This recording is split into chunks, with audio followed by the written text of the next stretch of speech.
ये agri business रोज़ाना 5 से 6 हज़ार रुपये इनकम देता है। सिर्फ 1 लाख रुपए लगाएं और रोज़ाना 5 हज़ार कमाएं। अस्सलाम वालेकुम व्यूवर्स, हाशमी ऑर्गेनिक फार्मिंग में खुश आमदीद। कैसे हैं दोस्तों आपने कोई काम भी नहीं करना, सिर्फ 1 लाख रुपया इन्वेस्ट करना है और अपनी दुनिया के दूसरे काम करने हैं, अपने फसलों में काम करना है, खेतों में काम करना है या फारिग बैठे रहना है। डेली आपको 5 से 6 हज़ार रुपये इनकम मिलेगी। अस्सलाम वालेकुम व्यूवर्स, हाशमी ऑर्गेनिक फार्मिंग में खुश आमदीद। कैसे हैं दोस्तों, मैं अपने किसान को खुशहाल देखना चाहता हूं, मैं इस काम में लगा हूं। आज की वीडियो एक ऐसे एग्री बिजनेस पर है जिसमें कोई काम नहीं करना होता, बस आप 1 लाख इन्वेस्ट करें और रोज़ाना 5 हज़ार या इससे भी ज़्यादा कमाएं।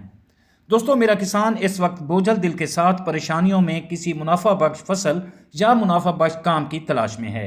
तो ये एक ऐसा काम है जिससे मेरा किसान डेली की 5 हज़ार रुपये इनकम हासिल कर सकता है।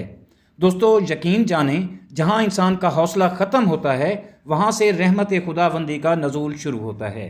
खैर दोस्तों, चलते हैं अपने टॉपिक की तरफ कि वो कौन सा ऐसा कारोबार है जो आप सिर्फ 1 लाख रुपए लगाकर 5 से 6 हज़ार रुपये कमा सकते हैं।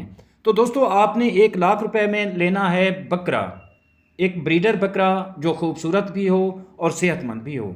आपने ब्रीडर बकरा लेना है और देहात में रहते हुए अपने डेरे पर, अपनी शॉप पर या कहीं भी आपने उसे बांध देना है और लोग आएंगे आपसे अपनी बकरियों को ब्रीडिंग के लिए, अफजाइश नस्ल के लिए, गाबन करवाने के लिए। तो आपने वो बकरा देना है और आजकल उसका रेट चल रहा है 2 हज़ार रुपये। आप ऐसा एक सेहतमंद बकरा ख़रीद कर खड़ा कर दें तो रोज़ाना 3 बकरियां आ जाती हैं। तो इस तरह आप रोज़ाना 5 हज़ार रुपये कमा सकते हैं। दोस्तों, ये खूबसूरत बिजनेस आइडिया है। आप देहात में रहते हुए ये काम करें तो इंशाल्लाह आपको रोज़ाना इनकम हासिल होगी। उम्मीद करता हूँ वीडियो आपको अच्छी लगेगी। वीडियो अच्छी लगे तो लाइक और शेयर ज़रूर कीजिएगा। जल्द मिलते हैं किसी अगली वीडियो में, तब तक अल्लाह हाफिज़।